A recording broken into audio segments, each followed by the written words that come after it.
Hello once again. We're back with another keyboard video. This time it's a commission / friend project.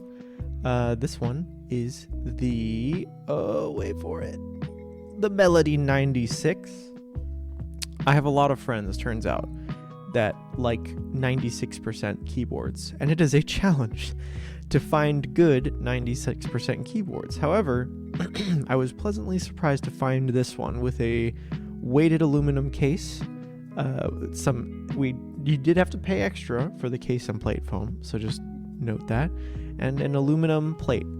One thing they don't document on their site is that this is actually a top-mounted keyboard.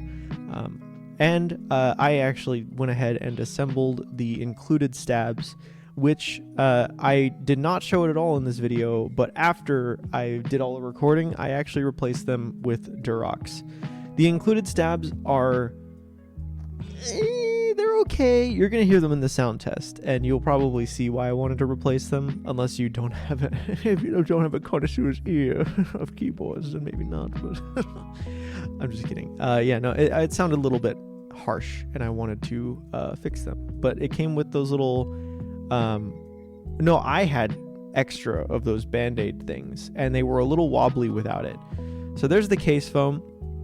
Nothing super special. It's just kind of rather generic cut foam.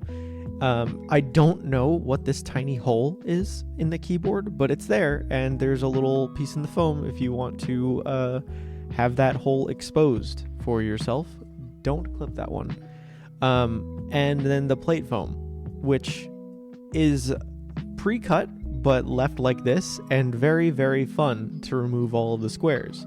So I'm going to proceed in removing every single square on camera because it's very fun, and I got very invested in it, as you can see midway through.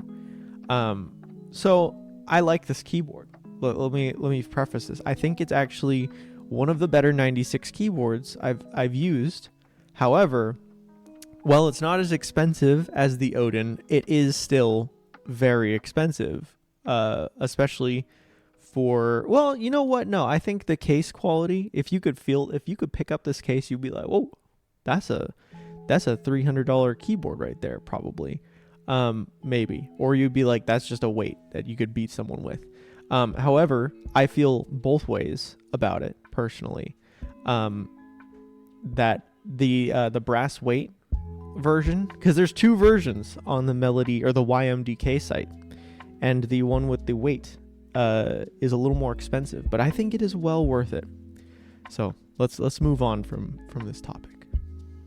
So this keyboard does that one really wonderful thing where some of the screws are really far recessed in, and I can't while stick them. So I'm gonna cut after I take this screw out to when I actually found a screwdriver that would work with this, because I don't think it came with one, which is kind of annoying.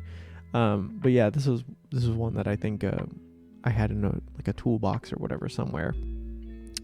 So they put one in each corner, or not in each corner, in diagonal corners across from each other to keep it together. So let's look at the anodization job on this.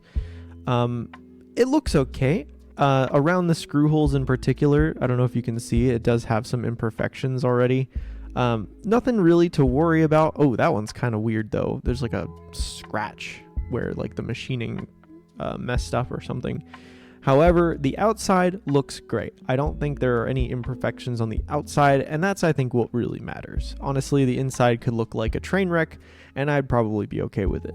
But the job on the outside is just fine.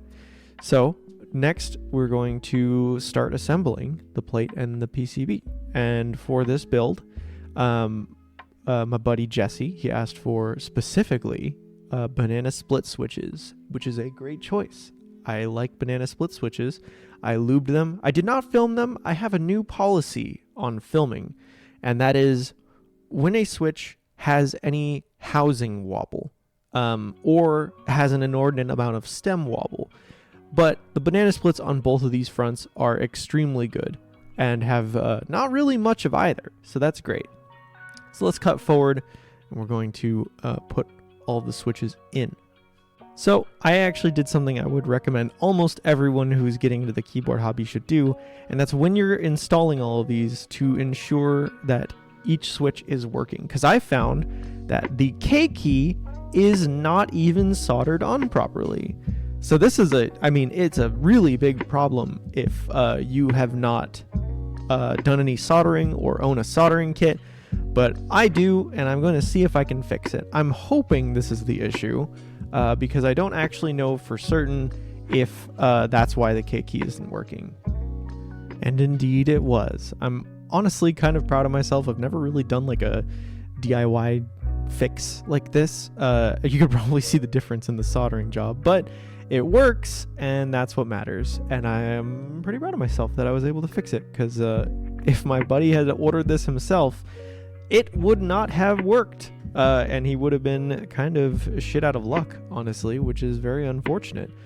This is definitely an issue with the quality control and YMDK. They clearly did not test this PCB before they sent it out, which is very unfortunate. And I would advise you definitely keep that in mind if you do indeed order the Melody96 and you don't own a soldering kit, and just in general. So I also constructed the board. I put little O-rings between the top mounted plate and the top case. I don't know if it made a huge difference, but I guess in a way it's kind of like, the screws on the bottom. So it has a little bit more give and a little less of a harsh bottom out. So maybe that helps. I'm not sure, but I thought it was kind of a neat idea to make like kind of a scuffed gasket mount out of a top mount. And so we go on to the sound test.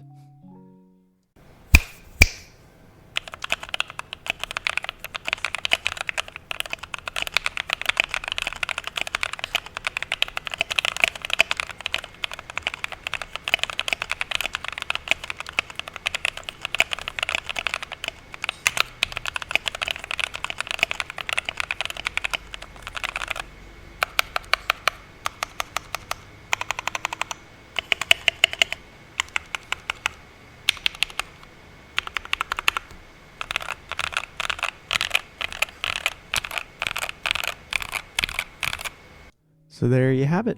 That's the Melody96 for you. I am mixed. I'm very glad. Jesse loves it, and I love to hear that. I'm going to include a message from him. He was very, very excited, and I'm very happy, genuinely.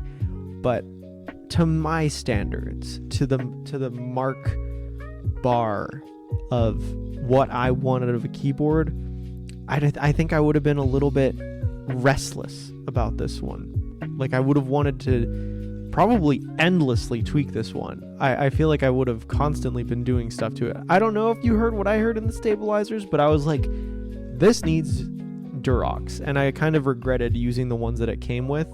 Also, that weird little hole. I don't know what's up with that little hole in the bottom. I don't know what it's for, and it's the only board I've ever seen with one. But the rubber feet are very satisfying. They're like the big balls.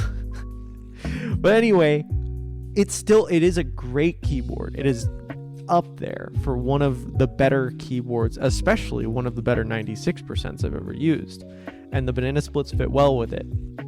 Also, the keycaps are they novel keys or are they nice PBT? I honestly don't know, but that's okay.